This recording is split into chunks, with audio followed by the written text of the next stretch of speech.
Greetings and welcome to another Seat at the Table with Larry and Melvin. I'm Melvin. And I'm Larry. All right. You ready? Yeah, I'm ready. All right. Well, let's go. This is going to get really deep. Yep. Yeah, there's a lot of stuff we got to go over. We got a lot of stuff to go over, so let's get to it. That's right. All right. You got any shout-outs? Yes, I want to give a shout-out to Veg Vixen. Thank you so much for all your information and all your help. We're taking everything that you said, and we're going to make sure that we implement those changes. You are an amazing person, and I hope everything gets better for you. Yes, thank you. Thank you. All right. You want me to do the first one? Yeah, you hit the first one. Okay, I want to get right to it. I want to go right to the coronavirus. This is a big thing in the news today. It's happening all over the globe. And I want to talk about our president of the United States, Donald Trump, who terribly mishandled this whole situation with the coronavirus. Why do you say that, Melvin? How do you figure he mishandled this? Well, let me tell you. First of all, he came out and said that this was a hoax created by the Democrats. He did. Are you aware of that? I'm aware. I mean, it's beyond laughable. It's downright stupidity. Is what it is. So the Democrats are infecting people over in China with a virus that's spreading throughout the United States. And then his vice president, Pence, said that the Democrats hope 1 million people die from this to make us win the election. So he said this. Oh no, I know he did, but I'm saying in that vein of thinking, then help me. Is this the same Mike Pence that said that gay people are going to burn in hell forever? Yes, same one. That's the same one. This is the same VP of Orange Trump. The same one that's been talking about how abortion's murder, but he had nothing to say about those kids in cages in Mexico that was dying? Nothing to say. Nothing. So this is the same VP that said all that. You don't take what he say literally. So you really want me to rant? That's what you're trying to do. Because, I'm going to say this. And I'm going to say this, and I'm going to keep it really quick. Pence, you're a stupid fuck. Oh, boy. Shut the fuck up. If the Democrats did this, why is Italy getting overran with the virus? Why is Turkey getting overran, and Turkey and Syria and a couple of other nations are trying to keep people out of there because of their fear that they might have the coronavirus? I think what's beautiful is I think I'm a reasonably smart person. Okay, I would agree with that. Yes. And if you go back in some of the episodes when we first started talking about this, one of the reasons why I said it happened is because what normal people would not eat, Chinese people consider food. I agree. When Asian people go ahead and they eat these things and they're not ill prepared, these people get sick. But then what happens is the virus mutates. Mm-hmm. And it becomes airborne, and then it spreads in different ways. And then once it gets into the animals and insects, that's when it becomes dangerous. But my whole point is the president should not be saying things of that nature, which are totally incorrect. Anybody with reasonably intelligence would know that this is not a hoax created by the Democrats. But the president, on the other hand, should be on TV trying to emphasize that don't panic, everything is under control, let the CDC do their job. Mm-hmm. They're searching for a vaccine, everybody remain calm. Those should be the words coming out of our leader of the country. So you got to remember, though, there's only one problem with the whole statement you just made. What's that? There's one word that he will never be, and that is a leader. Oh, well, I know. I mean, so I'm just saying what he should say. And I expect that I'm going to hit the numbers tonight, and I'm going to be a multi-millionaire, and this will be our last show. No, I'm joking. But you're expecting him to be a leader. There is no way. He doesn't have a leader bone in him. The only time when there was no way he could possibly be a leader. Well, he can't even lead himself to the toilet. He is doing exactly what Trump does. he is doing. Which He is is trying nothing. to. No, he's doing something. He's trying to sow discontent. He's trying to seed those seeds and plant those seeds of it's a conspiracy. It's because he knows that there's a lot of people who are conspiracy theorists who jump support at him. everything he says. What's that group called? QAnon or whatever. They jump at everything he says, and he's trying to tell them, oh, it's all a conspiracy. So you better vote for me, because if you don't, everything's gonna go wrong. And he keeps doing it. I mean, but this is not a time for politics. Yes, it is. Anything's a time. This is not a time for politics. You supposed to show some maturity, act like the president of the United States, assure the citizens of this country not to panic. Everything is under control. You're consulting with the CDC. You're consulting with scientists. You even consulting with other leaders of nations to tackle this. Don't panic.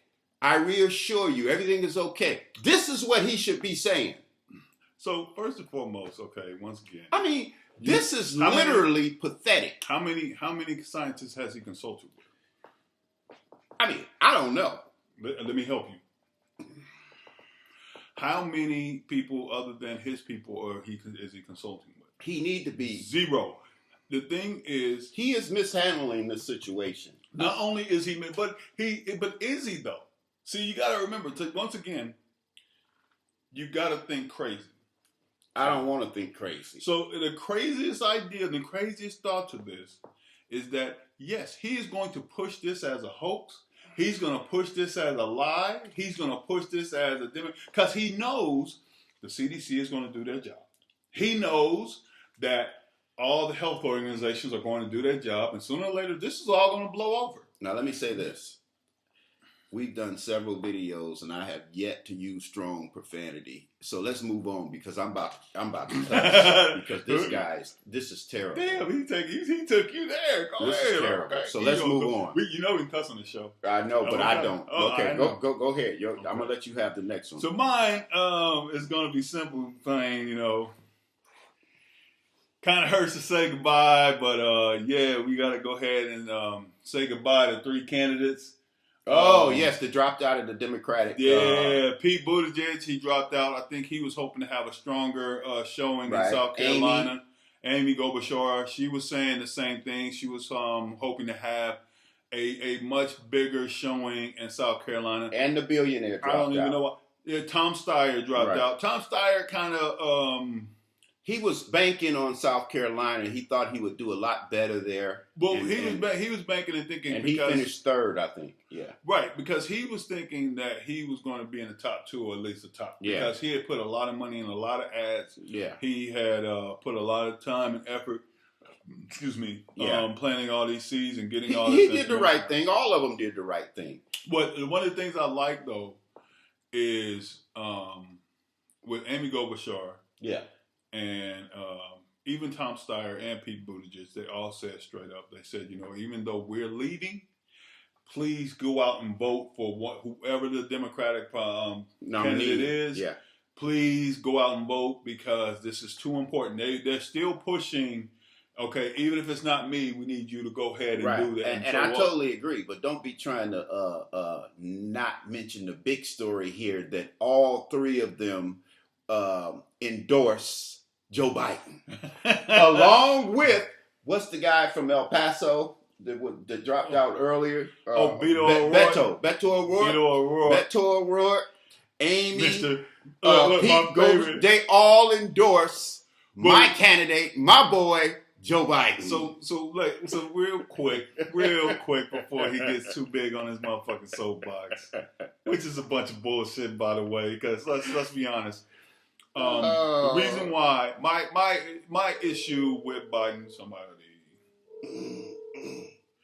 my issue with Biden goes back to the 1994 crime bill. I understand that.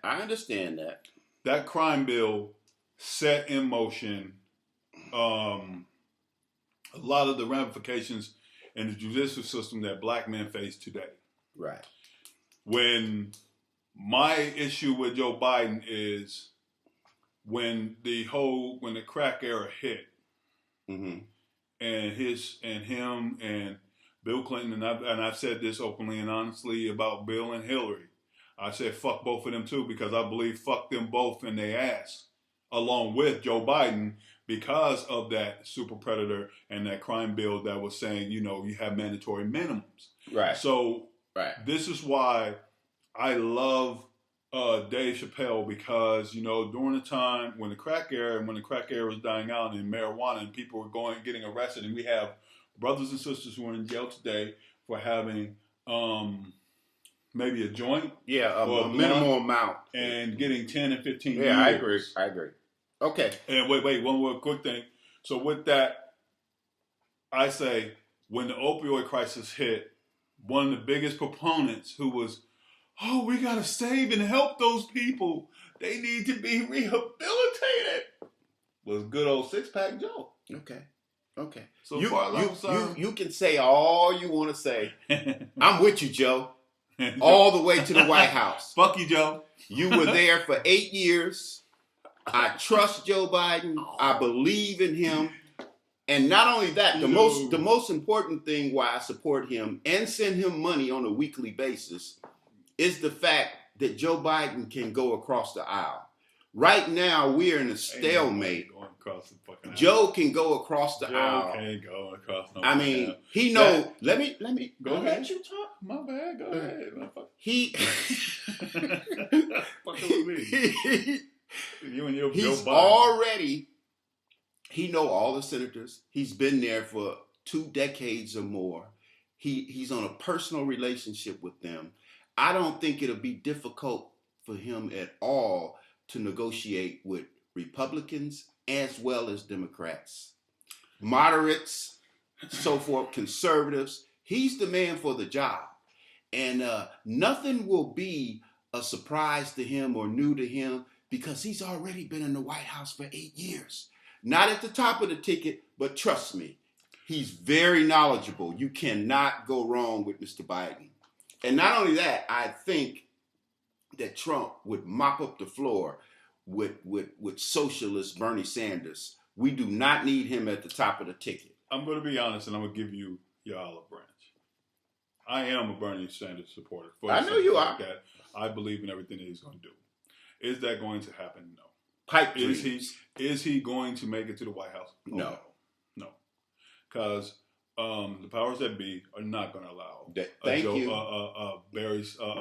Bernie Sanders in the White House, knowing that he is going to forgive college debt. He is going to stop the pipeline from the school straight to jails. He's going to tackle all these problems that have been glazed over in the black community. They're not going to allow it. They're not going to allow it. Those white boys in that Congress and Senate are not going to fucking allow it. Whether it be Democrat or Republican, they're not going to do it. Now, Joe Biden, his whole thing is bringing normalcy. That's right. Back to the White House. Now, the problem I have with that is long-standing, but the only thing I think that is going to be good about getting a Joe Biden in the White House, and if he is the Democratic candidate, I will vote for him. I am saying this live on the show. I will vote for him because I believe that he will put back the ACA. Yeah. He will help fix the ACA. He will help black people. Now, don't get me wrong. It is going to be within reason because you're still going to have your Mitch McConnells and Lindsey Grahams who are going to be whispering in his ear. Maybe we can take the Senate too. We're going to take the Senate. Well, I don't know. It's going to be tough. It's going to be tough. No, it's not.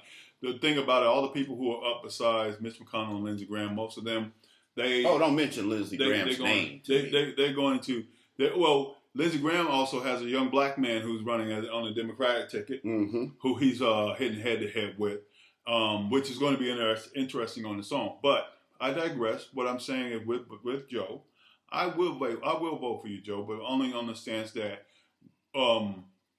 the enemy of my enemy is my friend. There you go. Now let's move on to we're gonna move on. There's that. All right, I'm gonna take the next one. Okay. I wanna talk about Mike Bloomberg this past Sunday, he went to a church, an historically black church called Brown Chapel A&M in Selma, Alabama. And some of the parishioners, not all of them, but about 15 or 20 of them, turned their back while he was speaking.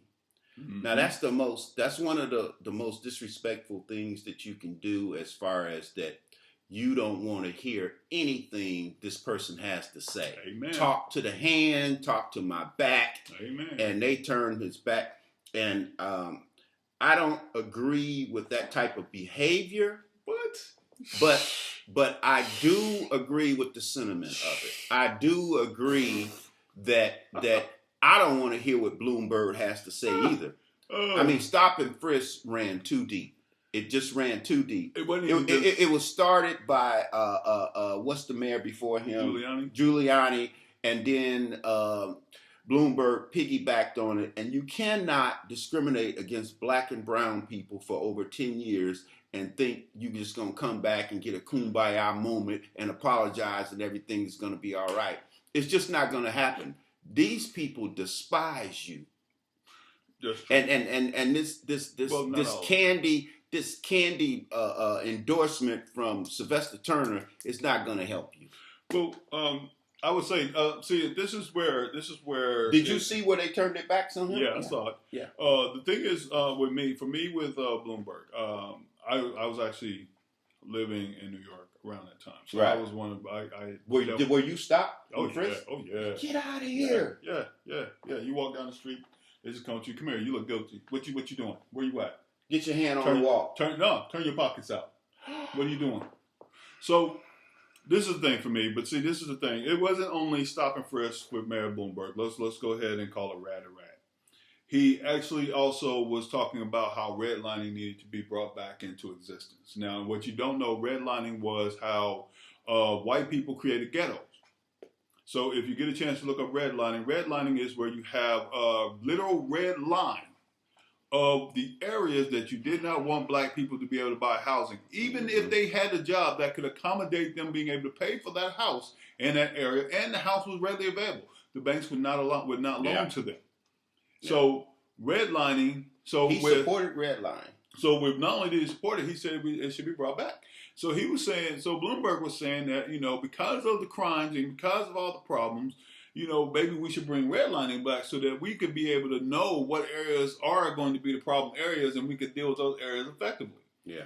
So black people and banks and they wouldn't loan. Everybody, no. But I'm talking about this situation. They all turned around, looked at him, and said, "You stupid motherfucker, no."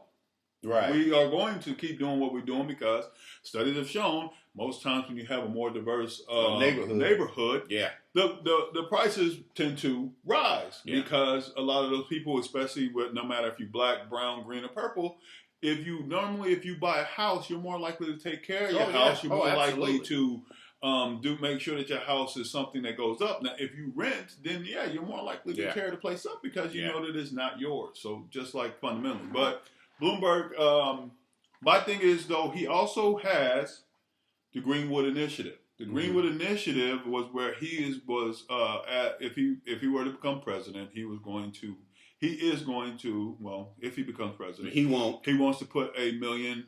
He wants to help minorities buy 1 million houses. Throughout the nation. He also wanted to dedicate $350 million to all inner city schools. He wanted to go ahead and break the pipeline from school to jail. He has a lot of initiatives that he's working with. Him and but you know what Sarah, it comes down to. Well, wait a second. What's her name? Sherry Aberson? Is that the one from Georgia that was? No, Stacey Abrams. Stacey Abrams. Yeah. He's been working with her in Georgia and a lot of other places, and she is like the first in line as his running mate. Yeah, whatever. So yeah, she is. So I mean, it's like. I mean, all these things that you're saying they sound good. Yeah, they sound good. But listen to me. In order to vote for somebody for president, you have to trust that person. That's true. And you would never get my vote if I felt the inkling of mistrust. And he can say these things, but let's go by what he done. True. By what he's done in the past. True. Stop and frisk was horrific. And it was detrimental. The long-term effect, I don't know if they studied it, but I can guarantee you. There are long-term effects. There's long-term effects to that. Long-term effects to that. And I didn't know it had happened to you. Yeah, a few times. When I left the military and I was living in New York for a while, I had to deal with all kinds of different stuff like that. But no, the more important thing, the more important part to this. Now, this is the thing that the only reason why I'm bringing the good, bad, and the ugly. The reason why I'm bringing the good up because we would be remiss as a show if we did not. Absolutely, talk about absolutely.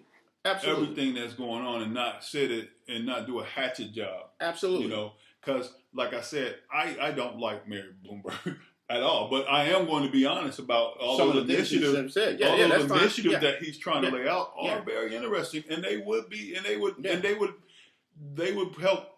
They would put us 10 years into the future as far as progressing. But listen to me, you can say anything. But yeah, you can say anything. You can say a whole lot of things. That's true. I mean, Trump said that he was going to rebuild bridges, create jobs through construction. Mm-hmm. None of that has happened. None of that has happened. Well, we knew that wasn't going to happen because Trump. That's a good line that you use that people want to hear by saying we're going to reconstruct the nation. We're going to build bridges and repair tunnels, and some of the overpass are falling down. We're gonna pump money in. None of that has happened. But you got to remember that when he had that State of the Union address, when he told them, "Let's not start conspiracies.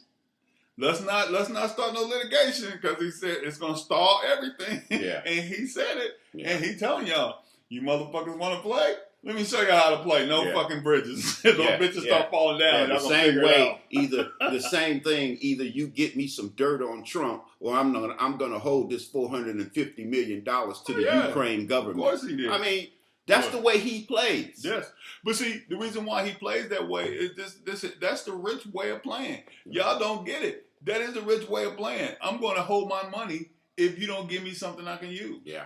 You know what I'm saying? I need to get. He's doing the ultimate. But if I'm buying as president, you can't do those types of things. Of course you can't. But look. Wait a minute. He don't give a fuck.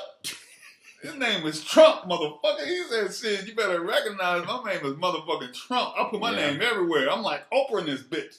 Yeah, and Trump gonna be in jail. He keep it up. Trump ain't going to jail. Okay. All right, let's move on. He's gonna leave the White House. Let's move on. Okay. Your turn. So I want to talk about my man Jeffrey Beauregard Sessions. Oh Lord. Woo, man, your Colonel Sanders looking ass is trying again, huh? Yeah, he is. He wants his old seat back. Yeah, he said, "I'm running for my seat back because I want to be back in the Senate." And Trump has not endorsed him either. Well, you know, Trump is not only is Trump not endorsed him, Trump, the guy who got his seat, Trump is endorsing him. Oh, Lord. Trump do not like Sessions. Well, Trump don't like Sessions because Sessions told the truth. Well, no, he did the honorable thing. He had to recuse himself. And he should from have. that investigation. Right, because he knew too much. And because he had to recused himself, Trump didn't like that. Trump was like, nah. He's like, I like my people to ride to the fence for me, go to jail. Yeah. So I couldn't work for him. I can tell you that. I couldn't either because I would tell him. I would have been laughing as I snitched on him. He right there, Your Honor. The little guy with the little orange face and the little hands. That's him. He did it. Can we get some cuffs on him right now? I want to snitch on him. Hell yeah. But Mr. Jeff Sessions thinking he's going to come back. His career is basically over. He's not even gaining no steam. No, Trump has been speaking out, and they have about 5 candidates running for that seat. And Trump has been speaking out so vehemently against Sessions, saying he's untrustworthy, he's no good, he's not loyal. That's the pot. He can't do calling this. The kettle black. Have you met him? That's Trump. Have you seen this over and over again? This is what Trump does. This is what Trump does to everybody, people. Soon as you're out of his good grace, he starts attacking you. He starts attacking you religiously. My blood boiling. Because I can't stand him. He does. Well, it's the same trick he always does. That's my man. That's my man. Till he fires him. I never liked him anyway. He wasn't even good. He attacked John Mattis, the general, and he talked about because when he first got, I got the best generals. I got Mad Dog Mattis, and I got this. Then he attacked him, and then he attacked him. But John Mattis got the last word when he said, "I earned my spurs on the battlefield. You earned your spurs in the doctor's office." That's right. That's with a note. And for you who don't understand, when he said he earned his spurs, Mr. Mattis was a 1st Cavalry soldier, which means that the original 1st Cavalry used to ride horses into battle. Yeah. And that's why he said he earned his spurs on the battlefield. Because if you see the 1st Cav generals and all the rest of those guys, they walk around with spurs when they do these little marches. 1st Cav? But Trump used burn spurs as a reason not to go in. Plus, his daddy spent an unknown, unconfirmed amount of money to keep him out the military. So, there you have it. But yeah, Mr. Jeff Sessions, just go ahead and bow out gracefully, buddy. Your little short, keep-it-looking ass ain't going nowhere. You're going to be sitting at home right next to Roy Moore. Fuck both of y'all, by the way. What did you call him? Short what? Keebler elf-looking motherfucker. Keebler, that's the cookie, right? That's the cookie guy. We got the cookie. Let's put the cookies together. You know, that's what that is. Fuck Jeff Sessions. Kiss my motherfucking ass. Oh, my Jeff, goodness. you're not getting your job back, baby. Oh, my goodness. Shit, you have a better chance hula hooping with a regular size hula hoop, buddy. Oh, my God. You ain't doing that. Okay, I got the next one. I want to talk about the Bloody Sunday and with John Lewis doing a commemoration of them crossing the Edmund Pettus Bridge. And, you know, I did a little research. John Lewis actually almost died from his wounds from that. Yeah. What a soldier. Yeah. What a civil rights icon. You have to love John Lewis. Oh, yeah. Oh, yeah. I mean, this guy's remarkable. Yeah. Yeah. Wow. He was right there. He was right there. That was during the time where the police, this is why white people don't get the whole fact that when the Jim Crow and segregation was so horrible, the police was literally beating black people. You're beating, shooting unarmed black people. And this was all over voting rights and voters, registering to vote. Not only registering to vote, not only voters' rights, being in their areas. Yeah. You know, and then what I love, because I had shout out to the little dickhead I got into it on Twitter with, who was talking about, have I oppressed you? How have my people oppressed you? And you have all these white people who talk about, well, why don't black people just do it for themselves? Black Wall Street, motherfucker. Black Wall Street, black people were doing it all for themselves.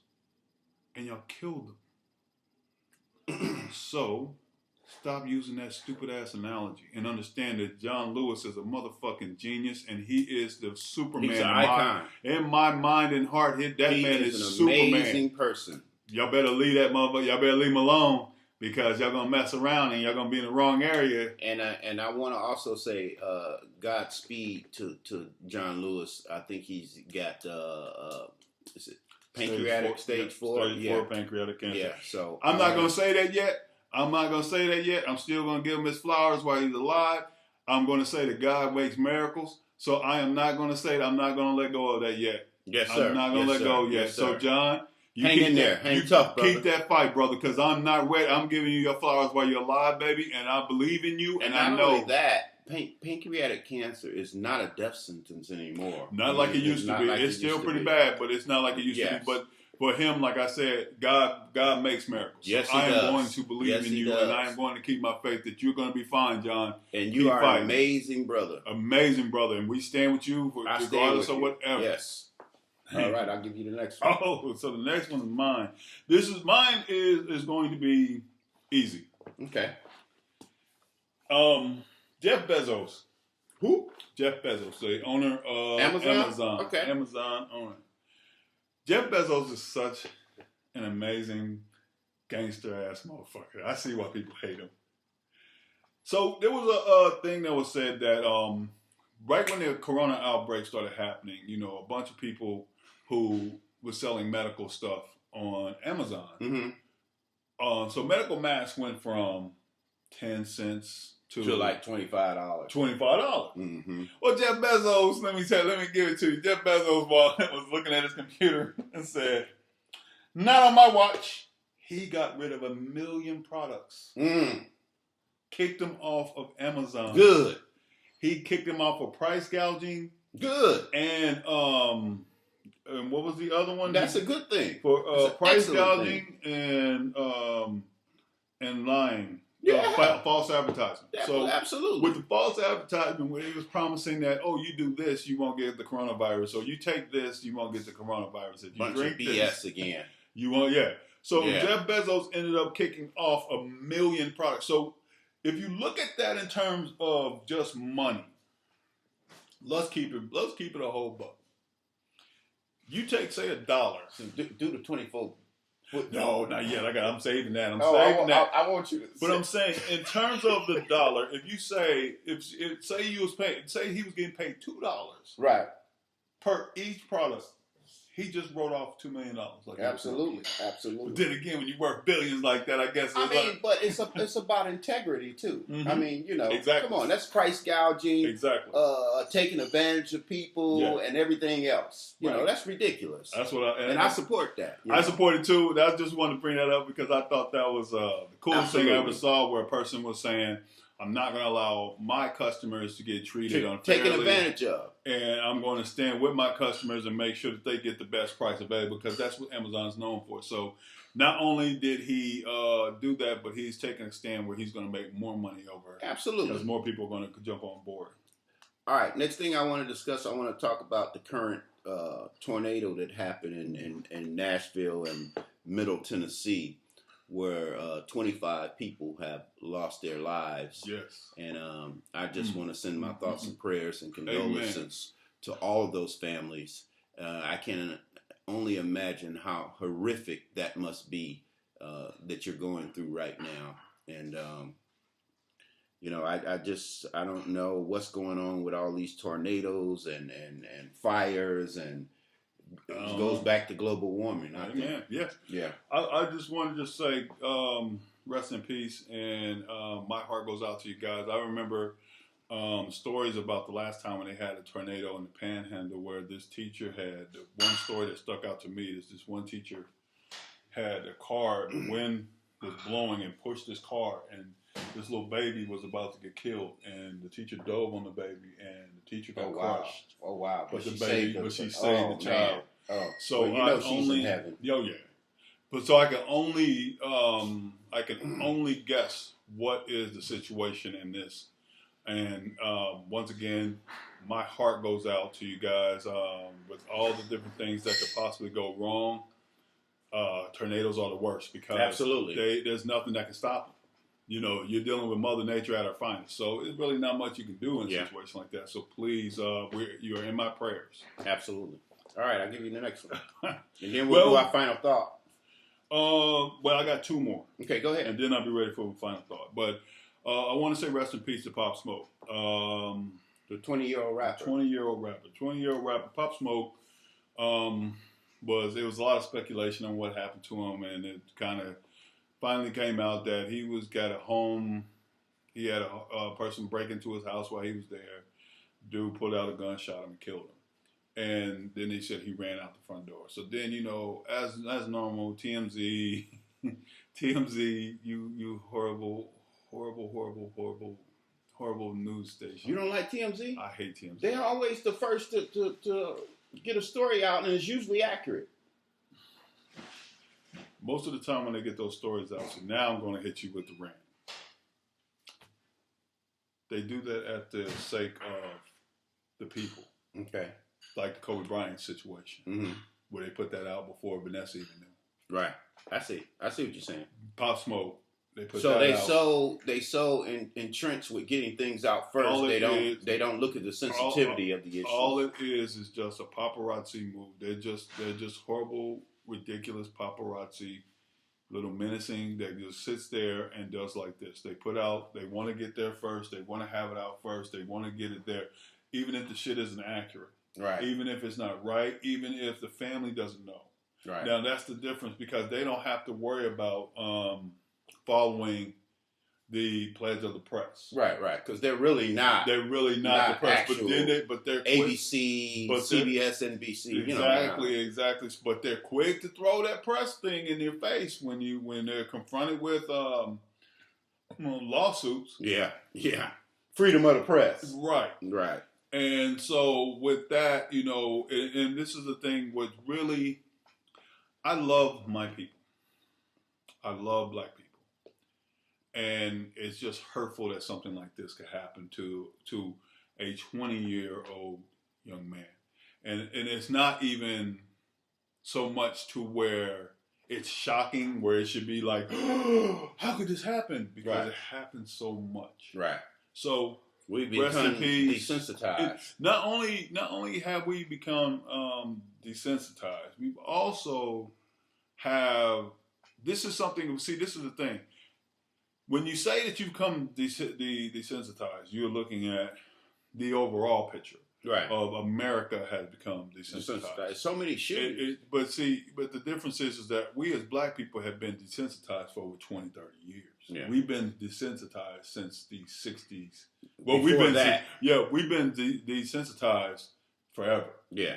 Because this has always been the case in black lives, history. Black families, black history. Yeah. You know, that we will have people who make it out the hood, who are trying to do something, they're starting their life. Something. And then, not even something. Someone. I mean, we can't just say it's something. Yeah. A person killed him. He didn't get hit by a car. Right. He didn't have a heart attack. He didn't have seizures and die. Right. Someone killed this boy. Did they get a motive? And that's the whole thing. There's some people are saying that it was a robbery gone wrong. Some people are saying that these people had a hit against them. And that's the thing that either way it's horrible. Either way it's horrible. Yeah. So it's one of those things where you just constantly got to sit back and say to yourself and say to other people that this is not normal. This is not right. Absolutely. You know, I agree with you. Let's keep thing. it moving. Let's keep it moving. So, I'll take the next one. I got one last one. Cool. I'll give it to you. I want to talk about this situation with the New York Knicks owner Dolan versus Spike Lee. My God. So apparently they had some type of confrontation, and Spike Lee is saying that. Let me say this first. Spike Lee is a season ticket holder with the New York Knicks for 3 decades. Yeah, he's been 30 years. Okay, long before this current owner came into play, which nobody likes this cat anyway. He's the same one that got into it with Charles Oakley. Yep, and Charles Oakley cussed him out. Yeah, indeed, he should have. And then he kicked him out. He kicked him out of Madison Square Garden, one of the places that Charles Oakley helped build. Yes. So Spike Lee is saying that he's been taking the employee entrance to come to his seat for decades, and now all of a sudden, this owner wants him to use the VIP entrance. Mm-hmm. So I don't see that is so significant that they need to cause a ruckus over this man who is a staple at the Garden Center in his seat. Mm-hmm. I mean, a staple.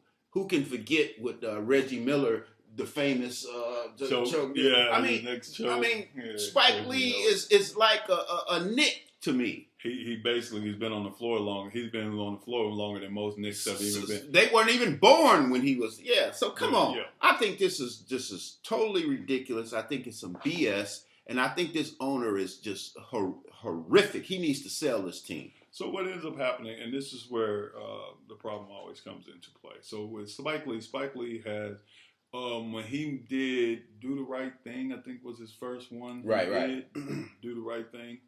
That was his first one. He got critical acclaim. He did a whole bunch of other stuff. But he had, as soon as he got the money, he all of a sudden floor on the Knicks. Yeah, floor seats. Because that's kind of like anybody's, if you're a Knicks fan, that's a dream seat. Yes. So...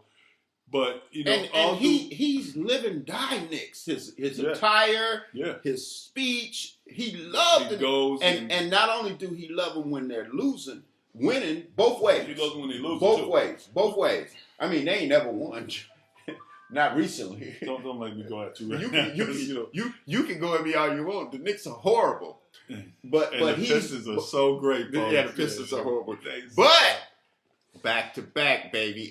89-90. Back to back. Bad boys. Isaiah. Joe D. Yeah, they should blow some John Sally. Dennis Rodman. Yeah, James Buddha Edwards. Vinnie Johnson. Need I go on? Let's just blow some dust off those damn trophies. Anyway, the thing about it with this guy is he wants to do everything his way. I know. He's horrible. He wants to do everything his way, from the beginning to the end. And even when he's trying to change stuff and people are telling him you're going to lose people, you're going to lose money. Oh, I don't care. Yeah, So he's filthy rich. Yeah, he needs to sell a team, and Martha Ford needs to sell the Lions too, because she's horrible too. But anyway, I'll let you get the last topic. It's just one of those things. But yeah, let me get to the last topic. My last topic is going to be with Trump's Frau Hitler. His what? Frau Hitler. What happened? Nancy DeVos. The Secretary of Education. Secretary of Education. Is that the charter school? If that's not the biggest. She loves charter schools. If that's not the biggest oxymoron on the planet, I don't know what is. Betsy DeVos and Trump, because Trump loves all you poor people. They're going to, they're taking steps to where they're going to sign up. They're going to set up the census. Whatever they're doing is wrong. But I can tell you they're that. setting up the census in a different way so that inner city schools will lose a lot of their funding. They will lose. Why would they want to do that? Because it's a bunch of poor niggers. That's why they're losing their funding. They don't care about the inner schools. They know that most of the inner school consists of black and brown and poor white people. So they feel like they don't really give a fuck, and since they don't really have to care, they're going to be taking that money and doing what they always do best with it, sending it out to the rich schools. Wow. That gets lots of money already.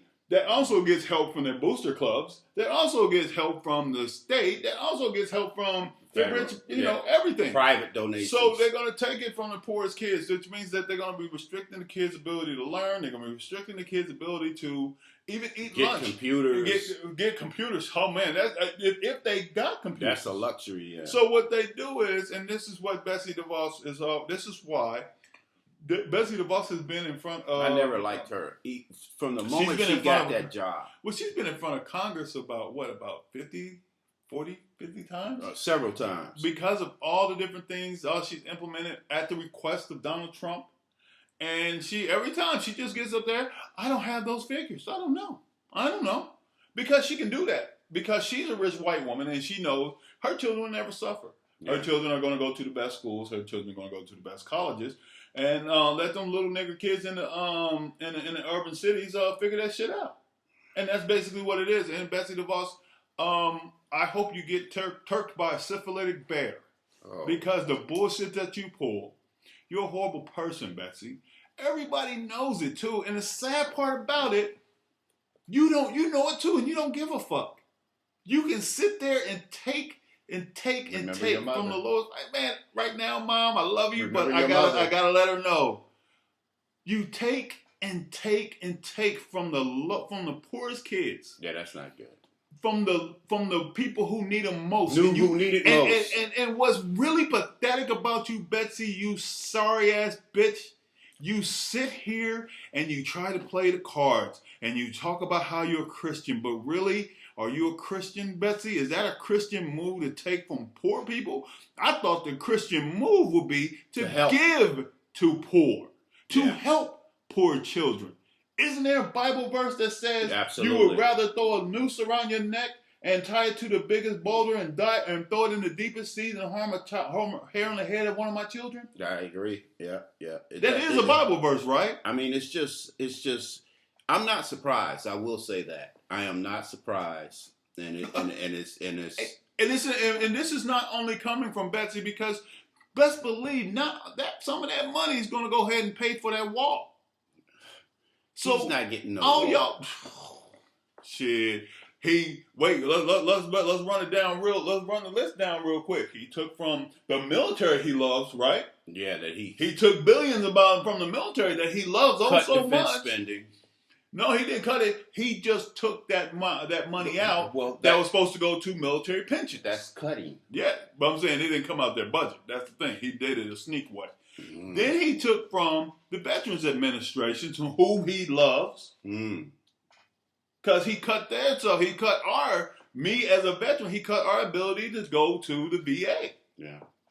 Then he sends Betsy on her hit squad to take more money from the inner city schools. That's horrible. See, this is the thing. And then he sits back and he lies. And he lies so much about how he loves the vets and how he's doing this for the. You don't believe that? Not only do I not believe it, I believe that when he walks out that White House, I hope his motherfucking hair sets on fire. But Betsy, back to your bitch ass. There is a rope that's gonna catch your ass, Betsy. There's gonna be a rope that's gonna catch your ass when you die. And when that big rock is gonna be thrown in the lake of fire, bitch, and you're gonna burn, baby, burn, burn, burn. And the only problem, Betsy, there's no way you're gonna get out of it. You're a horrible person, and I can't wait till you burn in hell for it. All right. I'm gonna move right along to my final thought. My final thought. You wanna go? Yeah, I'll go first. Go first. Okay. My final thought is pretty much the same as previously. I want to make sure that everybody executes their right to vote because it's so important. Amen. It's so I voted. I voted. It's so important that you, regardless of your candidate, I mean, it's important that you get out and participate in voting. Because if you sit on the sidelines, you can't complain. You can't, not only can you not complain, but I mean, what type of person does that? A complainer. I mean, it just. And I gotta say. So I'm going to be real brief. I'm going to be exceedingly brief with my final thought. Please vote, regardless of who you vote for. Get out and participate, and keep politics on the front burner because it's so important. We got Supreme Court justices that are up in age. Mm-hmm. So whoever gets to pick the next 3 Supreme Court justices will pretty much write the policies of this country. Amen. So that's why it's so important. It is so important. Yes. All right, I'm gonna let you go. And real quick, I'm gonna say on your topic, voting locally helps nationally. Yes. Voting in prosecutors that are helping. Yes. Us as black people who are there to not turn around and say he got caught with a joint, let's go ahead and put him in for 10 or 15 years. We need those types of people. We need senators who believe that, we need state senators who believe that a woman's right to choose goes beyond anything else. Yeah. And so where we can't abolish, we need governors who are looking out for all people. Yes. Not just the people in Dallas, not just the people in Austin, not just the people anywhere. Are you referring to Governor Abbott? I am not going to say the speedster's name, but I see you. I just want you to know that for sure. But I am... Who's your favorite governor of all time? Oh, sure, I don't have one. No, you don't have one? Jennifer Granholm. I love you. I don't have one. Now... She's a 2-term governor of Michigan. She's a 2-term governor of Michigan. And she's a big Obama supporter. Yes. Okay, go ahead. My last thought goes back to what I talked about before. And I know a lot of y'all going to get mad at me for this. I don't think you care. I really don't. But it hurts to do this because once again, I love black people. I love black people because I love our story. Our story of how we come from nothing and become everything. We go from last to first. We create style. We create presence. Swag. Everything. Our history is so rich and amazing that no other race would be able to do what we've done.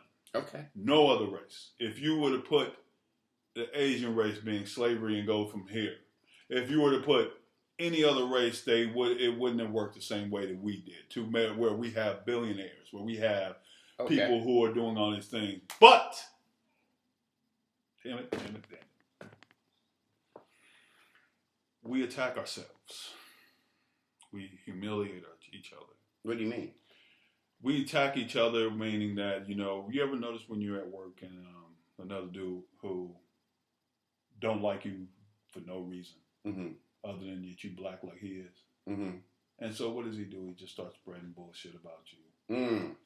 We have rappers now, alluding back to Pop Smoke, 20-year-old brother who was murdered by another black man. So you saying that you oppose black on black crime? It's not black on black crime because let's be honest, crime has no color. Crime is just crime. But the problem is that the hatred that we have for each other, the way we treat our black women, I got you. the way we treat each other, where a black man is more likely to kill another black man rather than kill a Hispanic, white, Asian. I got you. A black man is more likely to be domestically violent to a black woman than he would. So I think what you're making a very intelligent effort in saying is that African Americans are only 13% in the United States of America. 13%. 13%. Yep. So in what we should be doing is working together instead of working dividedly. But let's take now. Here's where we're going to take the 24-foot dive. Oh, I was waiting on that. The 24-foot dive is that even if we don't have to work together, don't take from another person. Right. Don't kill a person because you're jealous about the car he drives or the clothes he wears or he has diamonds and you feel like you deserve. Don't take from another black man and don't kill another black man. That's just like what there's I got you. And it's something that's rampant. Right. In the black community. And I think you're bringing up an excellent point. And a lot of people don't think about that. You know? And it's based on, and this is the funny part about it, it's based on hate. And this hate, and don't get me wrong, this is not and something, jealousy. And jealousy, but this is something this is not something that just popped up the other day. This is something that's been going on once again since slavery. Yeah. So everybody asks me, well, how can you allude that to slavery? Why is that slavery? Well, slavery, because they pitted light skin against brown. Not only light skin against brown skin. This is the deep dive. They also pitted studs against the regular person. So what the stud was a big muscular guy who they would have him have sex with, impregnate most of the women in the area because they could have bigger babies, stronger babies. To do more work.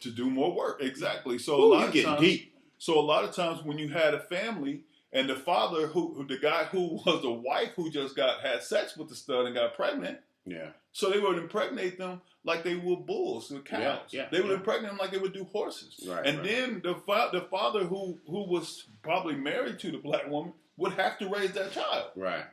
You know? So you creating hatred. So you're creating hatred. Yeah. And then it's like, then you have colorism where you have the light skins against the dark skins and the straight hair against dark hair. And then you have the what is a man? What is a black man? What is this man? I remember, and it's funny for me because I remember I was told I wasn't black. Me. I, of course, destroyed them in the conversation about it, but still, why do we hate each other like this? And how can we get it to stop? Because we're constantly killing each other. We're doing the job for the KKK. We're doing the job for Trump.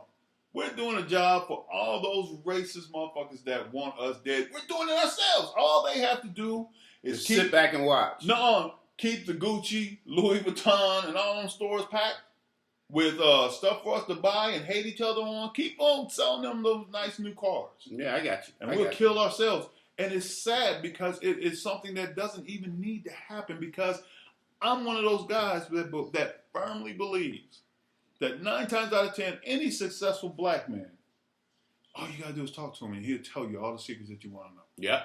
Share. He would share. Share success. But instead, what we do as a people, we get mad, we get jealous, we turn around. We need to stop that. I agree. And we start. I agree. And then instead of us trying, oh man, fuck that dude. He ain't this, he ain't that. I agree. So when we stop that is when we're going to prosper. I agree. When that stops, the murder, killing each other for no reason. You know what that's called? The crab effect. Right. You're pulling people back down instead of crabs lifting them up. Crabs in a barrel. Yeah. Crabs in a barrel because as long as you have somebody sitting on the bottom, you don't have to worry about nothing else. But, you want to be above the next one. I know. And that's why it was amazing that Jay-Z had that rhyme when he was talking about that. And he said, if we was to push each other up, we can link claws and we can all get out. Yeah. Well, we don't do that. Me and you don't. Of course we don't. But see, the thing about it is that there's so many people that do. And it's just like, and it's not, it's the worst of us that are being seen. It's not the best of us. That's true. It's always the worst of us. But, I just hope And I'm going to keep my faith because you are my people. You are my countrymen. You are my family. And I love you dearly. I just thinking about this whole situation with Pop Smoke, thinking about the situation with, what's his name, Santana, that was on the Steve Harvey show where he got killed. You look at, what was the list goes on. The list goes on and on and on. And you look at it and you just have to, and at one point you got to just let the madness fill you and just say, enough. Enough is enough. I agree. All right. Well, thank you for that. That was very enlightening, and I didn't see that one coming, but it was much needed. I tell you that. I tell you that. So we want to thank you for tuning in. Thank you. And we want to thank you for giving us the support that you do. Thank you. We are getting a lot of support from people and from across the country, which is very surprising to me. We're getting people responding from California, New York, Florida. Yep. The list goes on. And I think we can only get better from here. And I think one person alluded to the fact that the comments that we're talking about, the topics don't even matter. He said, you have two brothers trying to do something positive. And he said, that's the only thing I see. And I never looked at it like that. But that's something very nice to say. That's wonderful to say. I just don't like to hear that because I believe, like Paul Mooney said, that when you start doing something right, that's when they're going to come for you. Oh, boy. You know, on that note, we'll see you next time. See you next time. Thank you. Bye. Thank you so much.